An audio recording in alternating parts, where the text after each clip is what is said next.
अभिनेता देव आनंद अपने समय के सबसे बड़े सुपरस्टार थे। वह न सिर्फ अपने शानदार अभिनय के लिए आज तक जाने जाते हैं, बल्कि उनके लुक्स और उनके अलग अंदाज पर भी फैंस फिदा रहते थे।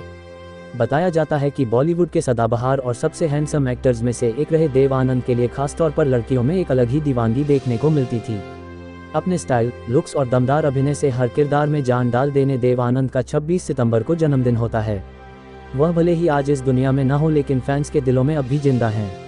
देवानंद को लेकर दीवानगी का आलम तो ये था, उनकी एक झलक पाने के लिए लड़कियां बेताब रहती थीं, और उन्हें लेकर एक किस्सा भी काफ़ी मशहूर है कि उनके काले कोट पहनने पर रोक लगा दी गई थी। तो चलिए विस्तार से जानते हैं ये दिलचस्प किस्सा। 60 के दशक में हिंदी सिनेमा में अपने हर किरदार से लोगों का दिल छू लेने वाले देव आनंद का जन्म 26 सितंबर 1923 को पंजाब के शंकरगढ़ में हुआ था। देव आनंद का असली नाम धर्मदेव किशोरीमल आनंद था, लेकिन उन्हें बॉलीवुड में वह सिर्फ देव आनंद या फिर देव साहब के नाम से मशहूर हुए। वहीं देव आनंद के घर में सब उन्हें प्यार से चीरू कहकर बुलाते थे। फिलहाल जानते हैं उनका काले कोट वाला किस्सा। देव आनंद साहब को बॉलीवुड का फैशन आइकन भी कहा जाता था। वह अपनी फिल्मों में कई अलग अलग लुक्स को लेकर भी खूब सुर्खियों में रहते थे, और अपने जमाने में वह अलग हटकर फैशन सेंस की वजह से भी काफ़ी चर्चित थे। साल 1958 में देव आनंद साहब की फिल्म काला पानी आई थी। इस मूवी में सफ़ेद शर्ट और काला कोट पहना था, जो खूब पसंद किया गया, और इसके बाद से देव आनंद के इस डैशिंग लुक को लोगों ने खूब कॉपी किया। आज भी लोग व्हाइट शर्ट और ब्लैक कोट पहनना पसंद करते हैं। लड़कियां थीं इस लुक पर फिदा। काले कोट में देव आनंद का लुक बहुत लोकप्रिय हुआ। लड़के तो इसे कॉपी करने ही लगे थे, साथ ही लड़कियां भी उन्हें इस लुक में काफ़ी पसंद करती थीं। बताया जाता है कि लड़कियां उन्हें काले कोट में देखकर इतनी दीवानी हो गई थीं कि उन्हें देखकर छत से छलांग तक लगाने को तैयार हो जाती थीं। इस किस्से में कितनी सच्चाई थी और कितनी अफवाह ये तो नहीं पता, लेकिन जानकारी यह है कि मामले की गंभीरता को देखते हुए कोर्ट को दखल देना पड़ा। कोर्ट ने देव आनंद को पब्लिक में काले कोट को न पहनने की सलाह दी और इस पर बैन लगा दिया।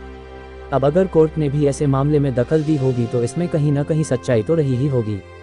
बॉलीवुड में ये पहला मौका था जब कोर्ट के किसी फिल्म स्टार के पहनावे पर दखलंदाजी की हो और बैन ही लगा दिया हो। फिलहाल आज भी देव आनंद के चाहने वालों की कोई कमी नहीं है। करियर शुरू करने के 2 साल बाद ही फिल्म विद्या की शूटिंग के दौरान उन्हें सुरैया से प्यार हुआ। फिल्म के गाने किनारे किनारे चले जाएंगे में दोनों नाव पर सवार रहते हैं और नाव डूब जाती है। हीरो की तरह देव आनंद सुरैया को बचाते हैं और उसी वक्त उन्होंने सुरैया से शादी का फैसला कर लिया। देव साहब ने उन्हें फिल्म के सेट पर 3000 रुपये की एक अंगूठी देकर प्रपोज किया, लेकिन सुरैया की नानी इस शादी के खिलाफ थीं। हालत कुछ ऐसे बने कि देव आनंद और सुरैया की राहें जुदा हो गईं, लेकिन दिलचस्प बात यह भी कि उसके बाद सुरैया ने किसी और से भी रिश्ता नहीं जोड़ा और वो ताउम्र कुंवारी रहीं। बता दें कि देव आनंद ने जो पहली गाड़ी खरीदी थी उसका नाम हिलमैन मिंग्स था। उन्होंने ये गाड़ी सुरैया के साथ की गई पहली फिल्म विद्या के पैसों से खरीदी थी। बहरहाल देव साहब की जिंदगी में तब कल्पना कार्तिक आ गईं।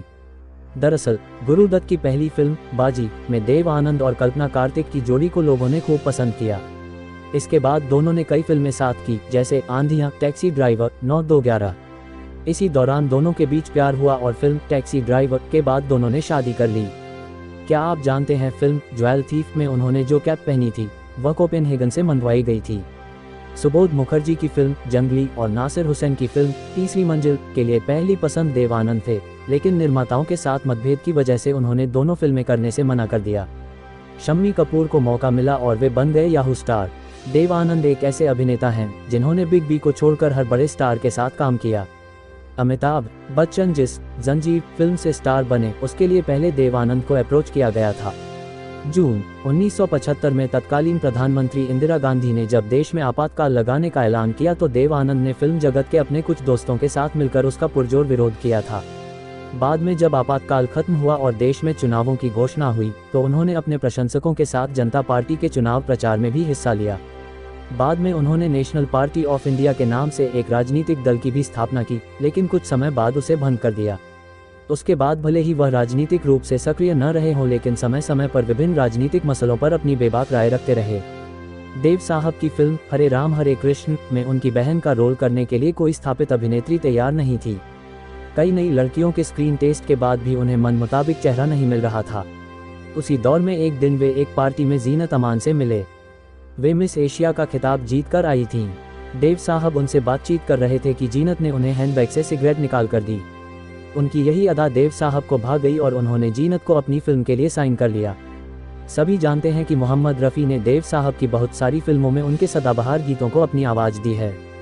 ये जानकारी बहुत कम लोगों को होगी कि देव आनंद ने भी रफ़ी के लिए गाना गाया है।